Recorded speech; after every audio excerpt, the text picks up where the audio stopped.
Hello friends, यदि आप कोई प्रॉपर्टी बेचने जा रहे हैं, आप अपनी प्रॉपर्टी सेल कर रहे हैं, तो वहाँ पे डॉक्यूमेंट्स की कॉपी देने पर या प्रॉपर्टी सेल करने पर आपके कौन कौन से आपके जो है नियम को फॉलो करना चाहिए, इस पे क्या नियम है जिससे आपके साथ भी धोखाधड़ी ना हो।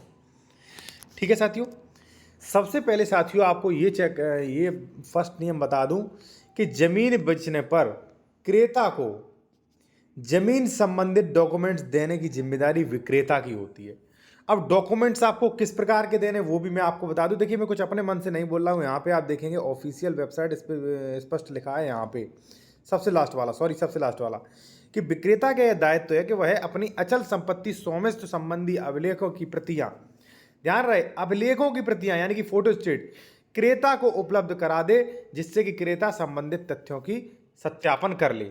तो पहले तो आपको डॉक्यूमेंट्स जो है उसकी फोटो स्टेट उसको देनी है। ठीक है, अब डॉक्यूमेंट्स में पहले आपको क्या क्या चेक करना वो आप जान लीजिए। ठीक है, और देखिए, अगर आप किसी भी मैटर में बेहतर कानूनी सलाह विशेषज्ञ द्वारा लेना चाहते हैं तो हमारा कॉन्टैक्ट नंबर वीडियो के डिस्क्रिप्शन में मिल जाएगा, या आप प्रॉपर्टी खरीद रहे हैं, बेचना चाह रहे हैं, डॉक्यूमेंट्स वेरिफिकेशन करवाना चाह रहे हैं, जमीन सही है कि नहीं, वो भी आप करवा सकते हैं। ठीक है, तो देखिए डॉक्यूमेंट्स की प्रतियां क्या, जैसे आपको खतौनी देनी है, ठीक है, आपको रजिस्ट्री की कॉपी देनी है, फोटो स्टेट दे सकते हैं, लास्ट वाला पेज दे सकते हैं जहां पे अनुक्रमांक वगैरह लिखा है, या आप फोटो स्टेट भी दे सकते हैं। ठीक है, रजिस्ट्री, ठीक है, रजिस्ट्री का मतलब है जो भी ट्रांसफर मान लीजिए आपने खरीदा है तो वहां पे विक्रय पत्र या वसीयत में भी ली थी तो वसीयत, कोर्ट का ऑर्डर या जो भी हो वो आप दे सकते हैं। ओनली 2 डॉक्यूमेंट्स दे सकते हैं, अगर अन्य कोई है तो वो भी दे सकते हैं आप। ठीक है, लेकिन साथियों ध्यान ये रहे कि डॉक्यूमेंट्स देने से पहले आप अपने डॉक्यूमेंट्स की जांच पड़ताल स्वयं कर लें, क्योंकि हमारे पास कई बार लोग रजिस्ट्री कराने आते हैं तो पता चलता है विक्रेता ने पहले तो डॉक्यूमेंट्स चेक नहीं किए, दे दिए, एंड टाइम पे पता चला कि विक्रेता के नाम में मिस्टेक हो गया नई खतौनी बनते समय, या उसका हिस्सा जो है गलत गलत दर्ज हो गया खतौनी में, या मान लीजिए उसका नाम ही खतौनी से हट गया, या उसने सेक्शन 98 का दुरुपयोग किया था, या इसका म्यूटेशन ही नहीं हुआ। तो ऐसी कई चीज लास्ट टाइम पे एंड टाइम पे पता चलती है जिससे दिक्कत होती है। तो अगर आप जमीन बेचने जा रहे हो तो पहले अपने डॉक्यूमेंट्स खुद चेक कर लो कि भाई डॉक्यूमेंट्स सही हैं कि नहीं। ठीक है, अगर मान लीजिए आपने चेक नहीं किया और आपने मान लीजिए दे दिए डॉक्यूमेंट्स, तो वो क्रेता तो लेगा नहीं, वो 4 को और बताएगा कि भाई ये डॉक्यूमेंट्स मैंने नहीं ली जमीन में, वो फर्जीवाड़ा है। ठीक है ना, तो पहले चेक कर ले, ये तो सबसे जरूरी चीज है।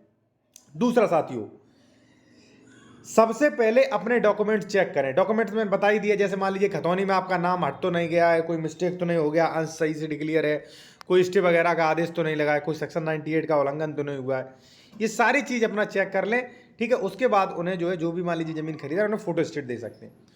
जमीन बेचने पर कौन कौन सी सावधानियां रखें वो आप जान लीजिए।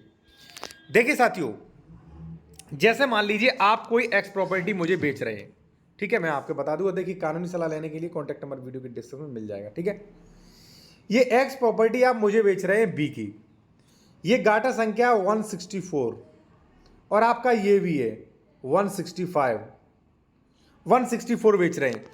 तो आप जब सेल डीड तैयार होती है, ठीक है ना, तो एक बार आप ये तय करें कि ये 164 ही रकबा है कि नहीं है, उसका क्षेत्रफल कितना है, ठीक है, कौन खरीद रहा है, ये 3 चीजें जरूर चेक करें कि आपकी कौन सी प्रॉपर्टी ट्रांसफर कर रहे हैं और वहां पे कितना रकबा आप बेच रहे हैं।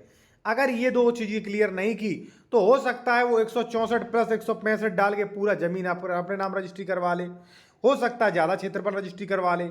तो ये चीज देख लीजिए। दूसरी बात, रजिस्ट्री से पहला ही अपना पूरा पैसा ले लीजिए, क्योंकि रजिस्ट्रार के यहाँ पे आपका स्टेटमेंट लिया जाता है, वहाँ पे आपने कह दिया पूरा पैसा मिल चुका है तो रजिस्ट्री हो जाएगी, फिर रजिस्ट्री कैंसिल करवाने में बहुत समय लगेगा और हो सकता है हो भी ना। ठीक है ना, तो डीड तैयार कर लें। और देखिए, एक बार तो डीड तैयार कर लें जब टाइप होती है, और एक बार अपनी डीड तैयार करें जब रजिस्ट्रार ऑफिस में पेश की जा रही हो। देखिए कई बार क्या होता है, टाइप की आपने पढ़ ली और वहां पे किसी ने डॉक्यूमेंट्स कागज चेंज कर दिए, ठीक है ना, रजिस्ट्रार ऑफिस तक जाते जाते बीच में डॉक्यूमेंट्स ही चेंज हो गए। तो इसलिए एक बार रजिस्ट्रार ऑफिस में भी आप चेक करें। ठीक है, बाकी अगर आप कोई बेहतर लीगल कंसल्टेशन, कोई कानूनी सलाह लेना चाह रहे हैं, कोई अपने जमीन का डॉक्यूमेंट चेक करवाना चाह रहे हैं, तो कॉन्टैक्ट नंबर हमारा वीडियो की डिस्क्रिप्शन में मिल जाएगा। धन्यवाद।